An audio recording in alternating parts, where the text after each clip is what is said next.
பிடிச்ச ஒரு பாட்டை கேளுங்களேன், ரொம்ப சந்தோஷமா இருக்கும். ஒரு கவலையான நேரத்துல நம்மளுக்கு பிடித்த ஒரு சோக பாடலை கேட்டோம்னா மனபாரம் என்பது குறையும்.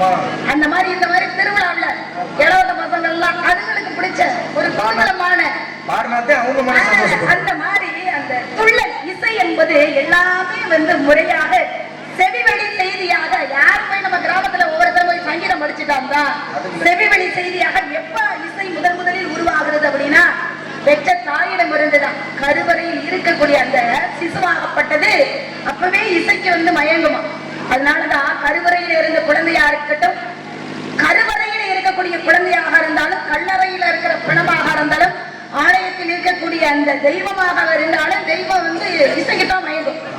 மனசு அப்படியே உருகி இறைவனை பாடிட்டோம்னா அப்படியே மெய்சிலிருக்க ஆண்டவனே மனமுருகி வந்து விடுவார் அல்லவா. அந்த மாதிரி இந்த இசையின் போது ஒவ்வொரு இடத்துலையும் வந்து முறையா போகக்கூடியது. அதுலயும் வந்து பாத்தீங்கன்னா தாய்மார்கள்லாம் கிராமத்துல இன்னைக்கு தாலாட்டு பாட்டு எப்படி பாடுவாங்க. இன்னைக்கு யாருக்குன்னா தாலாட்டுன்னா என்னன்னு தெரியல. தாலாட்டு, கும்மி பாட்டு, அதே மாதிரி சோக நேரத்துல வந்து ஒப்பாரி பாட்டு, இதெல்லாம் வந்து போய் பாடம் படிக்கிறது இல்ல. ஒரு தாய் பாடுனாங்கன்னா அப்படியே மனசால கேட்டுக்கிட்டே மனசுல பதிஞ்சுக்கிறது. யாரும் பாடுறது இல்ல. கேட்ட அடுத்த சந்ததிகள் பதிய வைக்கிறது. பாடுறதால கேட்க முடியும். இவையெல்லாம் நிறைய வந்து மாறிக்கொண்டு இருக்கிறது. அந்த மாதிரி என் மனசுல நிறைய ஆசை இருக்கிறது. ஆசை இல்லாதவன் மனுஷனே கிடையாது. ஆசை இருந்தால்தான் வாழ்க்கையை புரிந்து கொண்டு அடுத்ததோட அனுபவித்து வாழ முடியும். ஆனா ஒரு மனிதனுடைய துன்பத்துக்கு முதல் காரணம் என்ன தெரியுமா? அதுக்கு ஆசைதான். போதும் என்ற மனமே பொன் செய்யும் மருந்து அப்படின்னு இருக்காங்க. மனமது ஜென்மையானால் மந்திரம் ஜெபிக்க தேவையில்லை அல்லவா. அந்த மாதிரி மனசு என்னைக்காவது போதும்னு சொல்லுமா? ஒரு நாள் சொல்லவே சொல்றாரு. எவ்வளவுதான் சம்பாத்தியம் நிறைய பணத்துக்கு மேல பணத்தை சேர்த்து 1000 போய் லட்சம் போய் கோடீஸ்வரனாக இருந்தாலும் பணம் தேவைப்படுகிறது ஒவ்வொரு மனிதனுக்கும். எத்தனை ஆடைகளை வாங்கி வாங்கி உடுத்தி கொண்டாலும் ஆசை விடுதல். அடுத்த தைப்பொங்கலுக்கு நம்ம ஆடை உடுத்தன அப்படின்னு சொல்லி வருட பொருட்களுக்கு ஆடை உடுத்தன அப்படின்னு சொல்லி மனசுல நிறைய ஆசைகள் இருக்கிறது. ஆனா சாப்பாடை சாப்பிட முடியுமா? பசியாத உணவு, ஒழுகாத வீடு, கிழியாத ஆடை அப்படின்ற ஆரம்ப அடிப்படை என்பது ஒரு மனிதனுக்கு 3 முக்கியம். அந்த மாதிரி ஐப்பசி மாசம் அடைமொழி பெய்ஞ்சாலும் ஒழுகாம இருந்தா போதும்ப்பா நம்மளுக்கு வாழ்ந்தாங்க.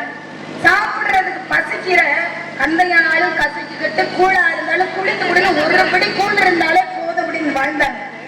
ஒரு ஆடையா இருந்தாலும் மானத்தை பாதுகாக்கிறது போதும். இப்பெல்லாம் எல்லாமே தேவைக்கு அதிகமாக இருக்கிறதுனாலதான் மனிதனுடைய ஆயுள் என்பது குறைந்து கொண்டே இருக்கிறது. ஏன் தெரியுமா? ஆசை அதிகமான நோய் நிறைய இருக்குல்ல.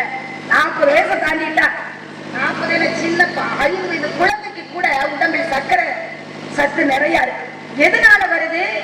உணவின் காரணமாகத்தான் வருகிறது. அப்ப ஒவ்வொரு உணவு நம்ம சாப்பிடுற சாப்பாடு நெஞ்சாக நச்சாக சக்கையாக சாப்பிட்டு இருக்கா. அப்படி சாப்பிட்டா உணவுல எது இருக்கு? ஒண்ணுமே இல்லை. இலைதலைகளை போட்டு மாட்டினுடைய சாணத்தை கொண்டு இயற்கையான முறையில தமிழன் விவசாயம் பண்ணா நோய் நொடி இல்லாமல் எத்தனை குழந்தைகளை பெற்றெடுத்தாலும் வீட்டுல சுகப்பிரசவமாக பெற்றெடுத்தாங்க. இன்னைக்கு நம்ம ஒரு பிள்ளை பெற்றெடுத்துட்டு அது குழந்தை பிறக்கணும்னா மாசம் 10 மாசம் நடையா நடந்து மருத்துவமனையில போய் அறுவை சிகிச்சை பண்ணாதான் குழந்தைய பெற்றெடுக்க முடியும். இல்லைன்னா ஒண்ணும் பண்ண முடியாது. உணவு சாப்பிடுறது எப்படி? எல்லா விஷயம் நிறைய இருக்கு. அப்படியே பேசிட்டே இருக்கலாம். தாய்மார ஆசைப்பட்டு கேட்கறது. அப்ப வந்து என்ன செய்வாங்க? மாங்காய் சாப்பிடுவாங்க, புளியங்காய் சாப்பிடுவாங்க, சாப்பிடு இதெல்லாம் வந்து ஆசைப்பட்டு கர்ப்பமா இருக்கும் போது சாப்பிடுவாங்க. இப்ப என்ன கேட்கறாங்க?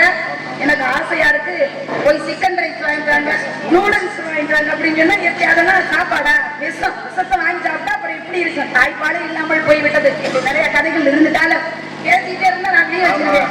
ஆனா பாட்டு மாடணும்ல. ஆடினால என் மனசுல எப்படி இருக்குன்னு நடுத்தரமா எடுக்க சொல்லிடுவோமா?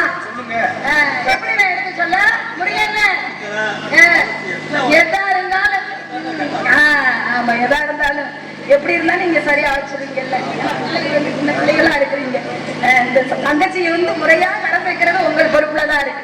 ஒவ்வொரு இடத்துல எல்லாம் போய் நான் தனியா போய் அவங்க 4 பேரும் தனியா வருவாங்க. நான் எங்க போறதுன்னு எனக்கே தெரியாம காட்டுக்குள்ள நான் முடிச்சுக்கிட்டே இருக்க விட்டுட்டேன். அப்படிலாம் முழிக்க கூடாதுல. அந்த மாதிரி நான் இருக்கிற மேலிருந்து 8 தேசம் காத்திருந்து காத்திருந்து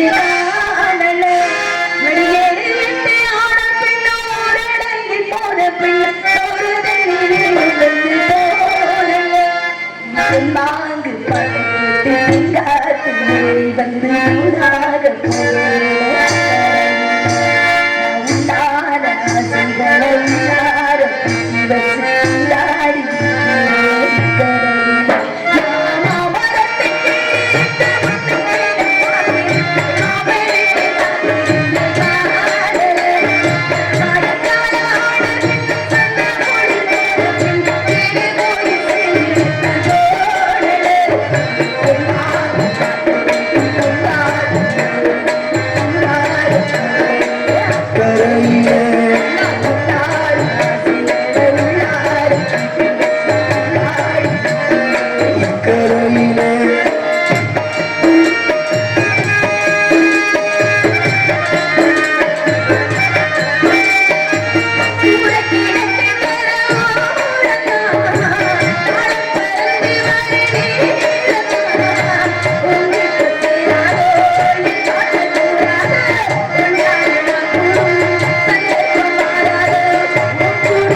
வருது அப்படின்னு நான் பார்த்துட்டு இருக்கேன். காத்துக்கிட்டு இருக்க போது அப்பதான் அப்பா சொன்னாரு, புதுசா ஒரு பொம்பளை பிள்ளை வேலைக்கு சேர்ந்திருக்குமா அப்படின்னு.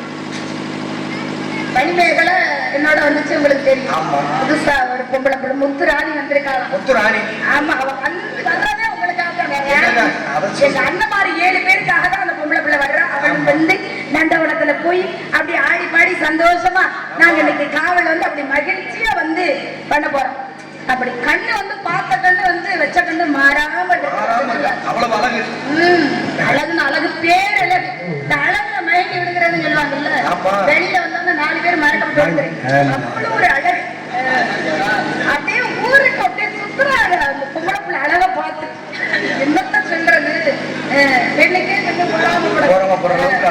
அப்படிப்பட்ட ஒரு அழகு. அவளு வரட்டும், சேர்த்து எப்படி எல்லாம் நந்தவனத்துல போய் சந்தோஷமா காவல் பார்க்கணும் அப்படின்னு நான் நினைச்சிருக்கேன். தெரியுமா? கட்டு போல சொல்லிருவோமா, பழைய கேட்டு சொல்ல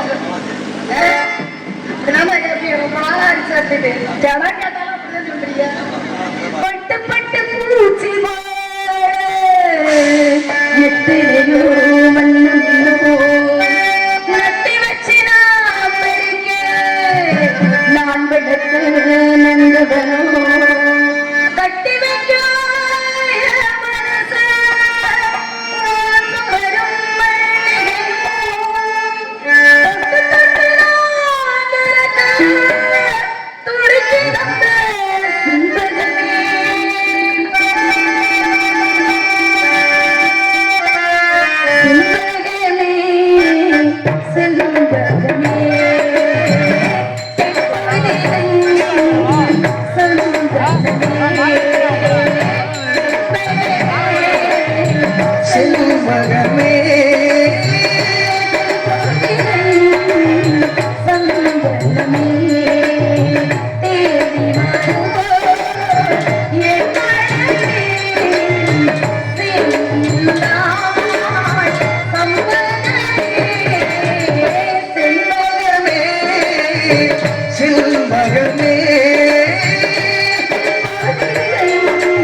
எல்லாம் பாடிக்கிட்டே இருக்கலாம். பிள்ளைகளை வரட்டும், அவங்களுக்கு நேரத்தை ஒதுக்கணும்ல.